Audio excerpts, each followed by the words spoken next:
नमस्कार दोस्तों, आज के इस खूबसूरत दिन में मैं आप सभी दोस्तों का स्वागत कर रहा हूँ। दोस्तों, आज मैं आपको मार्केट को एनालाइज करने का और मार्केट के एनालिसिस को समझते हुए अपनी कुछ ऐसी स्ट्रेटजीज को आपके साथ में शेयर करने की कोशिश करूँगा जिनके अंदर रिस्क हमारा लिमिटेड है, रिस्क हमारा डिफाइंड है, रिस्क हमारा कम है और उनके रिस्पेक्ट में हमारे प्रॉफिट के जो मतलब बढ़ने के चांसेस हैं और जो प्रॉफिट के आने के चांसेस हैं एज़ कम्पेयर टू रिस्क, वो हमारे पास में काफ़ी अट्रैक्टिव हैं, एल्यूरिंग हैं और बड़े हैं। दोस्तों, मैं आपको एक एक चीज़ स्टेप बाय स्टेप समझा कर चलूँगा। सबसे पहले तो मैं आपको बताता हूँ कि जो स्ट्रेटजी हम डिप्लॉय करेंगे उसके अंदर हम ऐसे रिस्क को टारगेट करें कि अगर हम एक एक लॉट के अंदर काम करके चलें तो हमारा ₹280 का मैक्सिमम रिस्क हो तो हमारा ₹2220 का प्रॉफिट हो। अभी किन सिचुएशंस के अंदर इस स्ट्रेटजी को मैंने प्रिपेयर किया और क्या ये स्ट्रेटजी, ये मैं आपको सब समझा कर चलूँगा स्टेप बाय स्टेप। दोस्तों, वीडियो को स्टार्ट करने से पहले मैं आपको बताना चाहूँगा, मैं हूँ एक सेबी रजिस्टर्ड रिसर्च एनालिस्ट और मैं एक इन्वेस्टमेंट एडवाइज़र नहीं हूँ, तो मैं आपको किसी इन्वेस्टमेंट की रिकमेंडेशंस नहीं दे सकता। हाँ, मैं आपके साथ में अपनी रिसर्च रिकमेंडेशन शेयर कर सकता हूँ। तो मैं ये जो वीडियो आपके साथ शेयर करके चल रहा हूँ ये एजुकेशनल और लर्निंग पर्पज़ के लिए है। एक भी जगह पर ना तो मैं किसी प्रोडक्ट को एंडोर्स कर रहा और ना मैं ये आपको प्रोवोक करने की कोशिश करूँगा कि इसके बिहार पर आप कोई डिसीजन लें। हाँ, आप इसको समझें, इसको सीखें और अगर आपको मेरी वीडियो पसंद आए तो अपने दोस्तों के साथ ज़रूर शेयर करें। दोस्तों, इसी के साथ मैंने एक अपनी वेबसाइट लॉन्च की है GSGG.in, जहाँ पर मैं स्टॉक्स के रिलेटेड इंपॉर्टेंट न्यूज़ को इकट्ठा करता रहता हूँ और फिर इसके बाद इनको स्टडी करता रहता हूँ। तो आप चाहें तो इसको भी विजिट कर देख सकते हैं। दोस्तों, निफ्टी की पोजिशनल स्ट्रेटजीज के लिए अगर आप मुझे ज्वाइन करना चाहें तो आप मेरे को इस नंबर पर व्हाट्सएप भी कर सकते हैं। तो दोस्तों, अब मैं आपको बताता हूँ, सबसे पहले मार्केट को समझते हैं। मार्केट के अंदर हम लोगों ने देखा कि मार्केट एक बड़े कंसोलिडेशन के बाद, क्योंकि हम ये देख रहे हैं कि हमारे पास एक जो रैली है ये रैली ग्लोबल रैली है और इसके अंदर इंडियन मार्केट्स बहुत ज़्यादा बुलिश हैं, क्योंकि इंडियन मार्केट्स को लेकर ग्लोबल पार्टिसिपेंट्स बहुत ज़्यादा बुलिश हैं। तो सबसे पहले हम समझ के चलते हैं कि यूएस मार्केट्स किस तरीके के हैं। तो सबसे पहले हमें यूएस मार्केट्स को देखा तो हमें देखना है कि एक लंबे कंसोलिडेशन के बाद, एक अच्छे खासे करेक्शन के बाद, सारे मूविंग एवरेजेस के ऊपर मार्केट ने ट्रेंड करना स्टार्ट किया और इसने हमें एक ब्रेकआउट दिया। दोस्तों, इस जगह पर मार्केट के अंदर शॉर्ट्स बने होंगे और ये जो रैली बनी, इस शॉर्ट कवरिंग की रैली बनी, मतलब ग्लोबली शॉर्ट्स कवर हो रहे हैं, ऐसा हमें देखने को लगा। डाउ जोन्स में डाउ जोन्स अपने इस नैरो रेंज से बाहर निकला जिसका मतलब ट्रेंडिंग है और ये आगे आपके पास में काफ़ी आगे तक जा सकता है, क्योंकि शॉर्ट कवरिंग की रैली है। मार्केट में शॉर्ट्स बड़े अमाउंट में बने होंगे, इसलिए ये रैली आपके पास में अभी वॉल्यूम्स हमें शो हो रही है। इतना हमारा एनालिसिस बनता है डाउ जोन्स को देखने के बाद में। जब हमें डाउ जोन्स समझ में आ गया तब हमने देखा हमारे इंडियन मार्केट्स अब इसके बिहार पर क्या कर सकते हैं।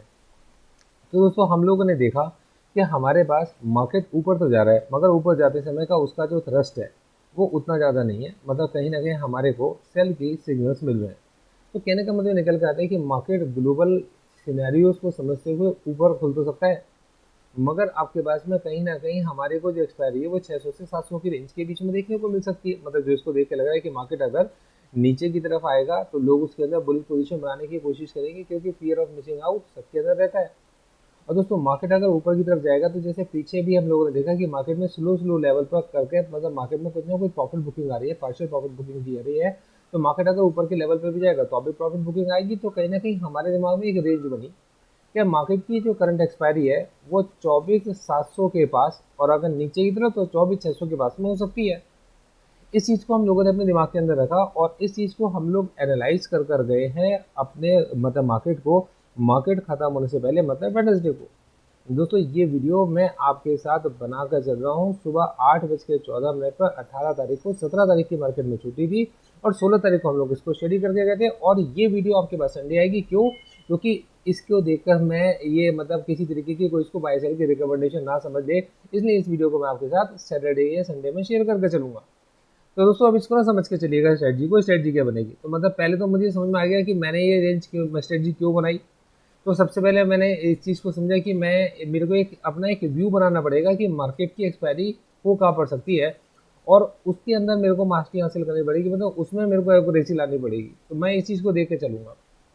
तो अभी मेरा व्यू जो बना यार, कहीं 600 से 700 के बीच में एक्सपायरी हो सकती है। अब देखो, हो सकता है कि मार्केट अगर मेरे व्यू के साथ चला तो मैं किस रिवॉर्ड को टारगेट कर रहा हूँ, बट मुझे ये भी देख के चलना है कि ज़रूरी नहीं है कि जो भी मैं रिवॉर्ड्स टारगेट करके चल रहा हूँ वो मुझे मिल जाएंगे। क्यों? क्योंकि मार्केट के अंदर जो मेरा व्यू है वो सचमुच हो जाएगा ये भी पॉसिबल नहीं है। तब मुझे ये देखना पड़ेगा कि अगर मार्केट में मेरा व्यू सक्सेसफुल नहीं रहता तो इसका ऑपोजिट क्योंकि ट्रू हो सकता है, तब उस कंडीशन में मैक्सिमम में कितना लूज कर रहा हूँ। तो मुझे अपने उस रिस्क को मिनिमाइज करना है, अपने उस लॉस को मिनिमाइज करना है, जिससे कि मैं पहुंच सकूं एक ऐसे लेवल तक जिस जगह पर मुझे लगता है कि मेरे रिवॉर्ड्स मेरा इंतजार कर रहे होंगे और लंबे समय तक मैं उसमें बना रह सकूं। तो दोस्तों सबसे पहले मैंने अपना व्यू क्रिएट कर लिया।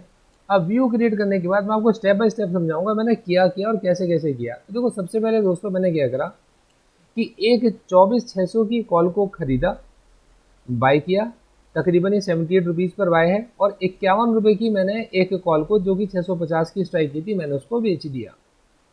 तो अब आप इसमें समझेंगे कि मैंने जो चीज़ खरीदी है वो 78 की और जो चीज़ मैंने बेची है वो कितनी है, 51 की है। और इनके बीच में तकरीबन जो गैप निकल कर आ रहा है वो 27 रुपये का। और स्ट्राइक के बीच में गैप कितने का है, 50 रुपये का। मतलब मैं 27 रुपये के रिस्क पे 50 रुपये गेन करने का टारगेट कर रहा हूँ। ये मेरे दिमाग के अंदर बात आती है। अब दोस्तों इसी जगह पर मैंने क्या करा, 51 रुपये की चीज़ को मैंने बेच रखा है। एक लॉट मैंने 51 रुपये की चीज़ का मैंने बेचा और इसके साथ मैंने 30 रुपये की एक चीज़ को मैंने खरीद लिया। मतलब 24,700 की कॉल को मैंने परचेज कर लिया, 24,650 की कॉल को मैंने बेच दिया। मतलब कहीं ना कहीं मेरे दिमाग में भी है कि मार्केट 600 के तो ऊपर एक्सपायरी देगा लेकिन 700 के नीचे एक्सपायरी देगा।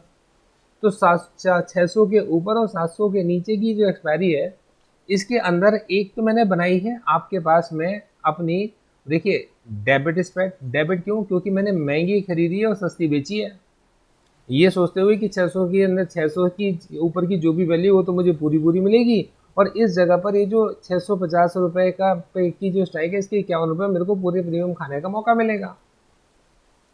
अब दोस्तों इसी जगह पर मैं ही देख के चल रहा हूँ कि 650 की कॉल का प्रीमियम खाने का मेरे को मौका मिल रहा है, लेकिन मार्केट अगर इससे और ज़्यादा ऊपर भाग गया तब मैं क्या करूँगा।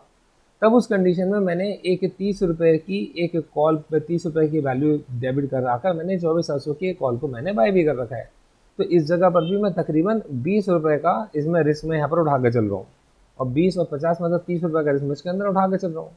तो सबसे पहले मैंने इस स्ट्राइक के अंदर सबसे पहले अपनी कॉल साइड को डिफाइन किया। अब मुझे ये लगता है कि यार मार्केट है 24,700 के पास है, तो मैं इस अपॉर्चुनिटी को क्यों छोड़ूं कि मैं 24,700 के पुट के अंदर अपनी पोजीशन बनाऊं। तो मैंने क्या करा, एक डीप इन द मनी 24,700 की पुट को लॉन्ग किया, मतलब मैंने बाय किया। और दोस्तों ये जो मतलब किसी तरीके का कोई एडवर्टीजमेंट नहीं है सेंसिबल का। सेंसिबल के अंदर आप मतलब अपने ब्रोकर टर्मिनल के थ्रू भी मतलब लॉगिन कर सकते हैं और मतलब गूगल के थ्रू भी वो फ्री है। इसलिए मैं आपसे साथ ही शेयर करके चल रहा हूँ, जो मैं यूज़ करता हूँ वो बता के चल रहा हूँ। दोस्तों 24,700 की जो पुट है इसको मैंने लॉन्ग किया क्योंकि मार्केट 24,700 के पास है, तो मैं अपॉर्चुनिटी क्यों छोड़ूं कि मार्केट हाई से करेक्ट हो सकता है। तो 24,700 की पुट को मैंने बाई किया जो कि 103 रुपये की है और मार्केट कहीं 615 पर चल रहा है। तो दोस्तों इसकी वैल्यू 100 रुपये, तो मतलब तकरीबन 85 रुपीज़ तो इसकी इंट्रिंसिक वैल्यू और 15 रुपये का इसके अंदर प्रीमियम है। अब दोस्तों इसी के साथ मैंने 74.95 पर चलने वाली एक पुट को मैंने बेच दिया जो कि 24,650 की है।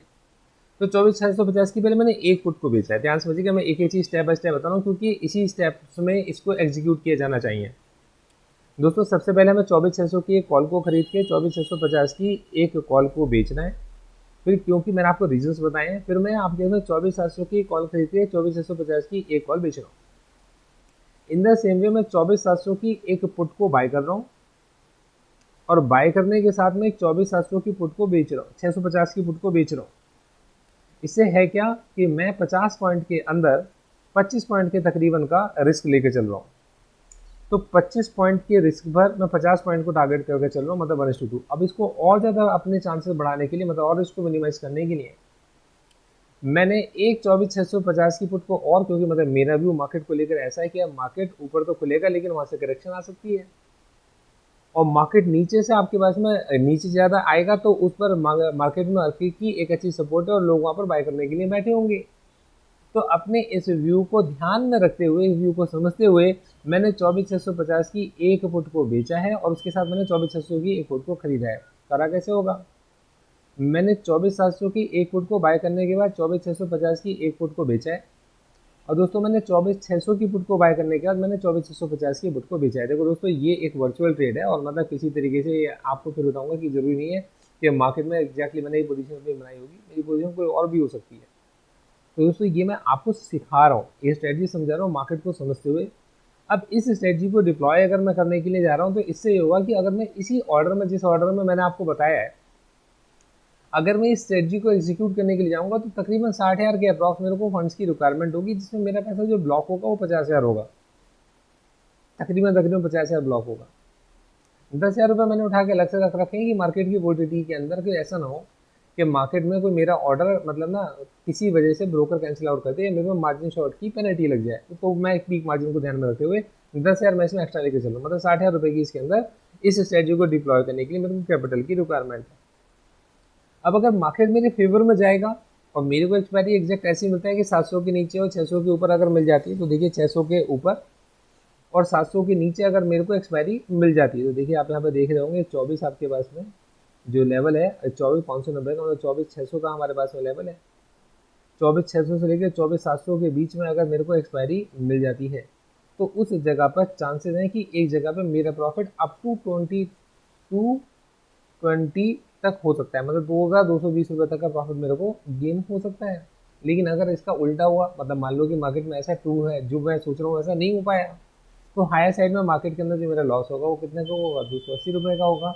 और 280 रुपये के लॉस से मैं बाहर निकल जाऊंगा। देखिए नीचे कहीं तक भी मार्केट अगर 1000 पॉइंट भी नीचे गिर जाएगा और ये 1000 पॉइंट भी ऊपर खुल जाएगा मार्केट, तब भी मेरा जो रिस्क है वो 280 रुपये से ऊपर का नहीं है, मतलब 280 रुपये का हाई साइड 300 रुपये का रिस्क मान के चल रहा हूँ।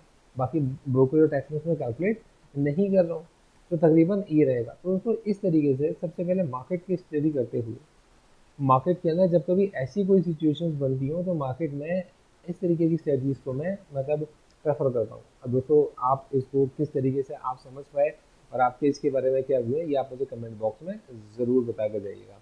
Thank you so much, all the best.